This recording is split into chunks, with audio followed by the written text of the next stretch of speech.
Fishkeeping is one of the fastest growing hobbies in the world, possibly because it is fun, interesting and relaxing and can bring a lot of beauty and pleasure into your home with very little investment in terms of money or time. To make the most of your fishkeeping hobby, a little preparation can be beneficial. If you have children, getting them involved in the planning for your first aquarium can be a fun family activity. The first decision to make is where you would like to place your aquarium. You probably will want to locate it in an area where you can get the most enjoyment out of it. For many people, this is a living room or dining room. Some people prefer to keep their aquarium in their bedroom, where they can doze off watching their fish swim around in their tank. While your aquarium can go just about anywhere, some fish are sensitive to direct sunlight and heat sources such as furnace vents or radiators, so try to choose a place away from these. Planning for your first aquarium. Fish tanks come in every imaginable size. Where you choose to locate your aquarium will play a role in which one you choose. If this is your first fish tank, you might consider getting a smaller aquarium until you get used to having fish. But I would advise buying the largest tank that you can afford because you will save time, money and resources later on. Salt water or fresh water.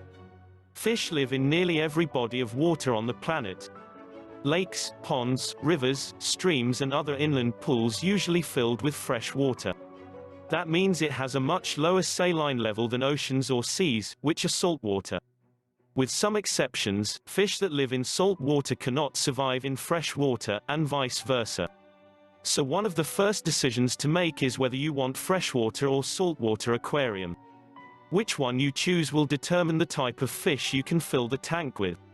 There are many varieties of colorful fish in all sizes living in both fresh and salt water. But if there is a particular type of fish that you want to keep, such as the colorful clownfish that lives only in salt water or the voracious meat-eating piranhas that live only in fresh water, that may influence your decision. Fish tank accessories. If you are simply keeping the goldfish you won at the local carnival, you probably won't need anything other than a fishbowl to keep this hardy fish alive and healthy for months or even years.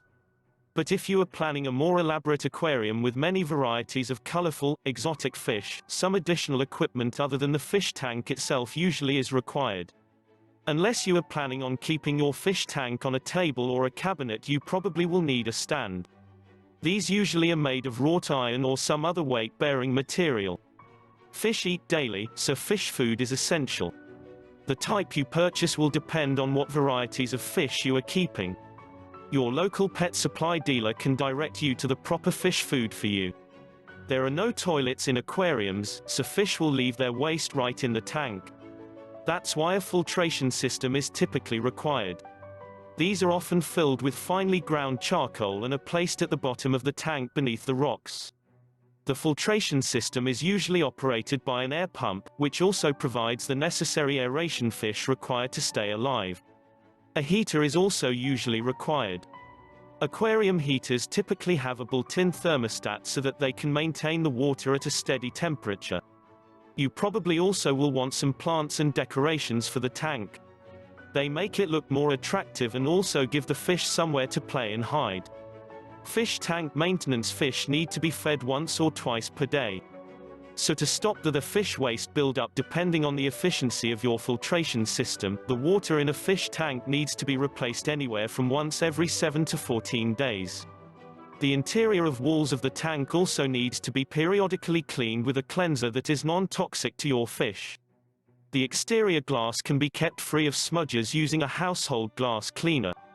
The life expectancy of a fish varies between species, but typically fish can live anywhere from a few months to a few years. It's important to check your tank daily for dead fish, as these need to be removed and disposed of immediately to prevent the water from becoming unhealthy for the remaining fish. It also will prevent the trauma for small children of seeing their fish floating dead in the tank. Follow the recommended feeding guidelines that come with your fish food, because overfeeding your fish can lead to their stomach ruptures and death. For more fish tank information, visit www.whichfishtank.com.